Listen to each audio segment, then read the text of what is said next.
मोअज़्ज़िज़ नाज़रीन, सैयद अतीकुल हसन का Sydney Australia से सलाम। आज 17 दिसंबर है, इतवार का दिन है और यहाँ सिडनी ऑस्ट्रेलिया में इस वक्त 12:43 12:43 दोपहर के हुए हैं। ये मुझे व्लॉग कल करना था, कल 16 दिसंबर थी और एक पाकिस्तान की तारीख में यौम स्याह था, एक तारीखी दिन था, लेकिन मैंने सोचा कि मैं पहले पाकिस्तान के मीडिया को देखूं, पाकिस्तान के टीवी चैनल्स को देखूं, सोशल मीडिया को देखूं, अखबारात की कुछ हेडलाइंस देखूं और उसके बाद मैं अपना व्लॉग करूं ताकि मैं उसका भी इनपुट, अपना एनालिसिस उसमें डालूं। लेकिन मुझे कल कुछ नज़र नहीं आया, कोई खबर नज़र नहीं आई और फिर मैं बहुत मायूस हुआ कि हम कैसी बेहिस कौम है। हमारा जो मुल्क है, हमारी जो अवाम है, हमारी जो रियासत है, मुल्क को चलाने वाले हैं, हमारे जो पॉलिटिशियन हैं, कितने बेहिस हैं कि दुनिया में इसकी मिसाल नहीं मिलती। ये तारीख में स्याह हुर्फों से लिखा जाएगा कि जिस कौम का आधा मुल्क कट गया, उस कौम को अपना वो दिन जब वो दो लख्त हुआ, वो उसको याद ही नहीं है। बहरहाल मैंने कल वो दिन याद किया और फिर मैंने कहा कि मैं सुबह ये कल करूँगा व्लॉग और अपना जो मेरे दिल में नश्ता है, जो मुझे तकलीफ है, वो मैं आप लोगों के साथ शेयर करूँगा। 16 दिसंबर जो है उसको पाकिस्तान दो लख्त हुआ 1970 के इलेक्शन के बाद 1971 में और बांग्लादेश बन गया। बांग्लादेश क्यों बना? इसलिए कि पाकिस्तान की तारीख में एक ही इलेक्शन हुआ था जिस पर किसी को कोई शिकायत नहीं थी और सब ने उस इलेक्शन को तस्लीम किया। उसके बाद या उससे पहले जो इलेक्शन हुए वो सारे धांधली के इलेक्शन थे और उस पर हिस्सा लेने वाली जमातों ने ये प्रोटेस्ट किया कि इसमें धांधली हुई है। लेकिन 70 के इलेक्शन को मशरक़ी पाकिस्तान और मगरबी पाकिस्तान की आवाम ने तस्लीम किया और बड़ी पार्टियों ने, जिसमें सबसे बड़ी पार्टी शेख मुजीबुर रहमान की अवामी लीग थी, उसने तस्लीम किया और पाकिस्तान मुस्लिम लीग, पाकिस्तान पीपल्स पार्टी जो मगरबी पाकिस्तान में थी, जुल्फ़िकार अली भुट्टो की जमात, उन्होंने भी तस्लीम किया। उसके बाद हुआ ये कि मेजॉरिटी में, क्योंकि उस इलेक्शन के नताइज में जो 1970 में हुए, उसमें 162 में से मशरक़ी पाकिस्तान की 160 नशिस्तें शेख मुजीबुर रहमान की पार्टी ने ली, शेख मुजीबुर रहमान ने ली और 81 नशिस्तें जिसमें ख़वातीन की रिजर्व सीट भी इन्वॉल्व थी। वैसे जो इलेक्शन पे हुई थी वो 78 थी, वो जुल्फ़िकार अली भुट्टो की पीपल्स पार्टी ने ली।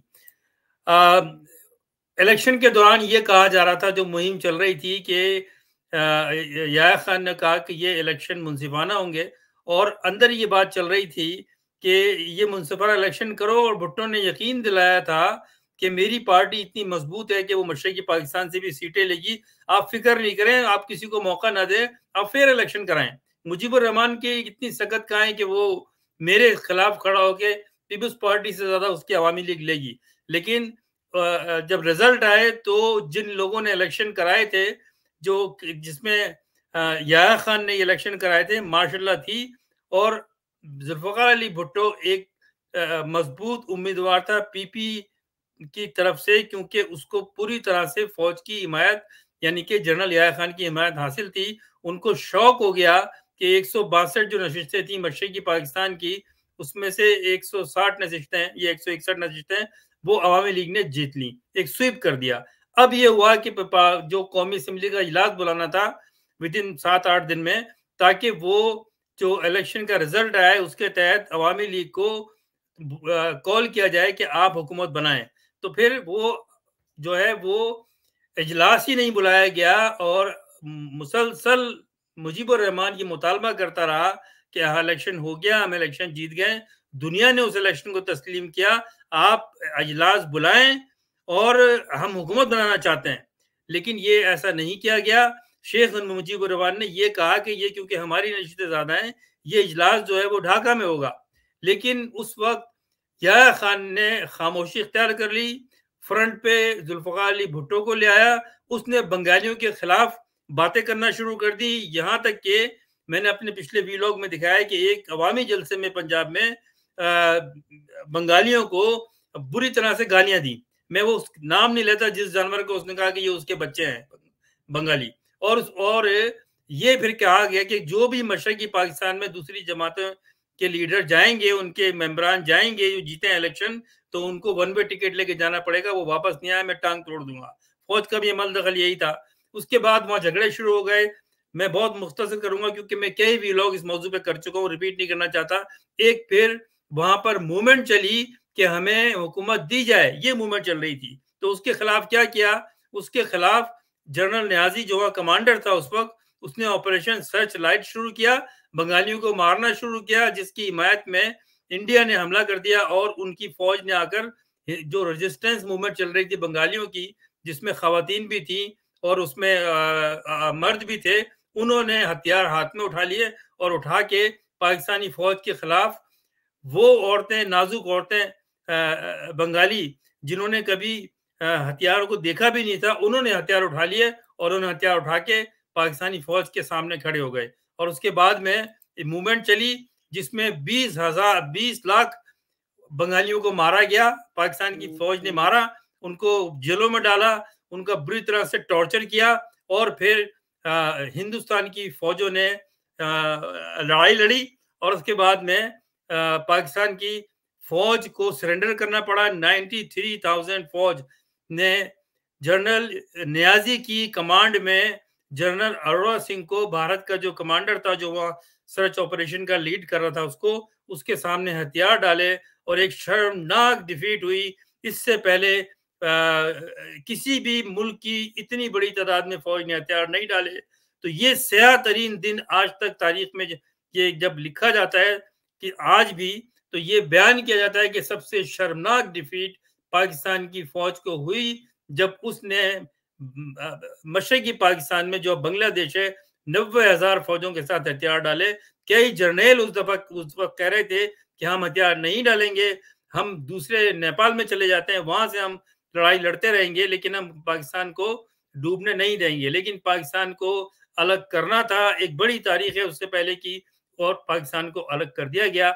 आज हमारी कौम, हमारी रियासत, हमारे पॉलिटिशियन नाम तक नहीं लेते, नाम तक नहीं लेते, ना उसका योम सयाह मनाते हैं। और बड़ी बेशर्मी की बात यह है कि हमारी ये कौम जो मगरबी पाकिस्तान, जो मशरकी पाकिस्तान रह गया है, वहां पर हम बड़े जोश और जज्बे से बिल्डिंगों के ऊपर परचम लगा के और चिरागा करके और छुट्टी मना के 14 अगस्त मनाते हैं, 23 मार्च मनाते हैं। लेकिन कितनी बेहिस कौम है और उसके रूलर्स है और ये फौजी हैं कि जिन्होंने जो आज तक वो दिन नहीं मनाते योम सयाह, जो एक शर्मनाक दिन है पाकिस्तान की तारीख का। और तो ये नतीजा निकला एक फेयर इलेक्शन का। इलेक्शन एक हिस्सा है डेमोक्रेसी का, जिसमें के हर 3 साल या 5 साल, जिस मुल्क में 5 साल बाद इलेक्शन होते हैं, पाकिस्तान में 5 साल बाद होते हैं, तो उनको होने चाहिए कॉन्स्टिट्यूशन के तहत। उनको अवाम को ये चांस दिया जाता है कि अब आप असेस करें कैसी रही पिछली हुकूमत और आप किसको वोट देना चाहते हैं। अवाम अपने वोट के जरिए नए नुमाइंदों को लाती है, फिर वो मुल्क का इख्तिदार संभालते हैं और एक जामा प्रोग्राम देते हैं अगले 5 साल के लिए। ये एक डेमोक्रेटिक सिस्टम का निजाम है जो पाकिस्तान में नहीं है और दुनिया को फ्रॉड इस तरह से किया जा रहा है, ये बताया जा रहा है कि डेमोक्रेसी निजाम है, बिल्कुल नहीं है। ये फौज का एक कब्जा माफिया का एक धांधली शुदा एक निजाम है जिसको ये डेमोक्रेसी कहते हैं। और आज फिर वही सिनारियो है कि आज फिर इलेक्शन नहीं कराए जा रहे थे, अब मजबूरन इलेक्शन कराए गए। आपने देखा उसमें भी झूठ बोला गया। एक अजीम मुनाफिक, अजीम झूठा एक शख्स इस वक्त पाकिस्तान की सुप्रीम कोर्ट का चीफ जस्टिस है, उसने झूठ बोला उसने केस में। मैं उस पर, क्योंकि ये वीलॉग नहीं है मेरा आज बात करनी है 16 दिसंबर पे, उसने झूठ बोल के ये कहा कि जी ये तो इलेक्शन में डिले हो रहा है, ये पीटीआई कर रही है, पीटीआई कर रही है। बेशर्म हो, बेगैर, तो अगर पीटीआई कर रही है तो उसका लीडर तो जेल में है, उसमें तो 150 केस बने हुए हैं, उनके 10,000 लोग जेलों में हैं, तो उनको तो जलसा करने की इजाजत नहीं है। तो वो तो मुस्तकिल कह रहे हैं कि इलेक्शन कराओ आप। उसके लीडर ने, इमरान खान ने तो अब पंजाब की और केपीके की असेंबलीज डिसॉल्व इसलिए की थी कि नए इलेक्शन कराए जाएं। पाकिस्तान की तारीख में पहली दफा हुआ कि कोई वज़ीर आज़म अपनी असेंबली विड्रॉ करके इलेक्शन की डिमांड करे, बात करे। तो ये झूठी अदलिया, ये बेगैरत झूठे फ्रॉडिये, इनके हाथ में ये मुल्क है, इनके हाथ में ही ये रियासत है। ये जो मैंने पिछले लोग ने भी कहा है कि ये माफिया है और अवाम सोई हुई है, अवाम सोई हुई है। अगर पाकिस्तान में ये जो अब इलेक्शन का ऐलान किया गया है, मुझे खौफ आता है कि अगर यही सिलसिला रहा और मेजोरिटी में जो इस वक्त पार्टी है वो सारी इस दुनिया को नजर आ रहा है, अंधे बहरे को भी नजर आ रहा है, सारी दुनिया के मीडिया को नजर आ रहा है, सारी दुनिया के लीडरों को नजर आ रहा है कि इस वक्त पाकिस्तान का सबसे मशहूर सियासी लीडर वो है जिसको पाकिस्तान की फौज ने और मौजूदा निगरान फराडी गवर्नमेंट ने जेल में डाला हुआ है और अदलिया उसमें शामिल है और उसको फांसी देने की तैयारी हो रही है। अगर ऐसा हुआ तो ये मुल्क बचेगा नहीं। मैं कितनी दफा 3-4 साल से ये बात कर रहा हूं। और इस इलेक्शन में अगर पीटीआई को इजाजत नहीं दी गई और अगर इजाजत दी गई और फेयर इलेक्शन कराए गए और अगर 20-25-30% धांधली भी हुई, तो अगर पीटीआई इलेक्शन जीतती है, इमरान खान मेजोरिटी में सीटें लेता है, अगर हुकूमत नहीं दी गई तो बिल्कुल वही होगा जो बांग्लादेश में हुआ था, बिल्कुल वही होगा। लिहाजा अवाम को चाहिए, अगर आप अपना मुल्क बचाना चाहते हैं तो निकलो बाहर, खड़े हो, बात करो, बाहर निकल के आओ, बाहर निकल के। इस वक्त केपीके और बलूचिस्तान के लोगों ने, गयूर लोगों ने, अवाम, हालांकि वहां कोई पाबंदी नहीं, कोई आजादी नहीं है कन्वेंशन करने पर, जलसा करने पर, फिर भी वो निकल रहे हैं। लीडरलेस लीडर है, उनके लीडर जेलों में है। वो इसलिए कि वो समझते हैं इस बात को, पॉलिटिकल माइंडेड है केपीके के लोग।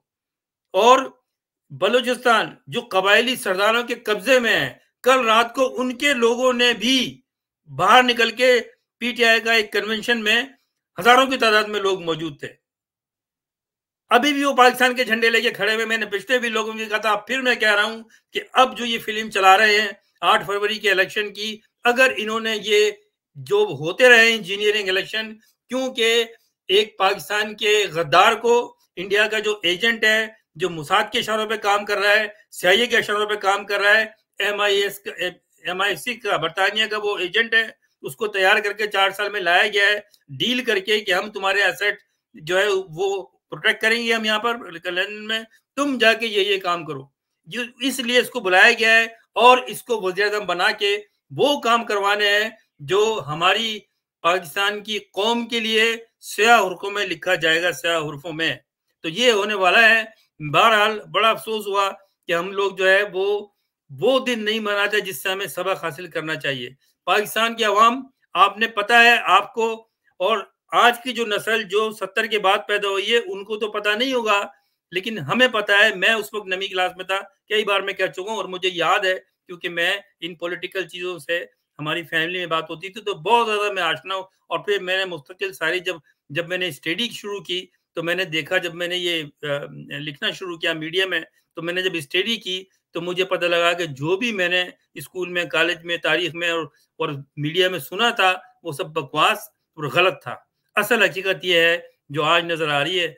मेरे नई नस्ल के नौजवानों, आप तारीख पढ़ो, 16 दिसंबर योम स्याह, तो अब कल तो गुजर गया।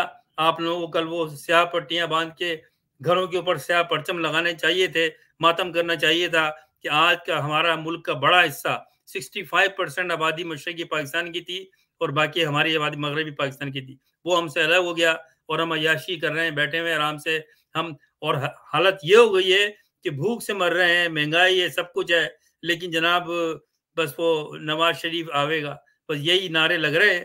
पंजाब के लोगों को देखें, उनका लीडर, लाहौर का फर्जंद इमरान खान जेल में है और कुछ लोग निकले, जेलों में डाला गया उनको।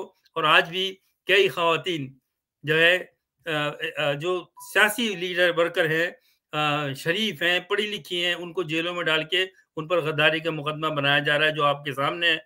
उस पर मैं मजीद बात नहीं करूंगा, लेकिन आप को इन चीज़ों का ख्याल रखना चाहिए।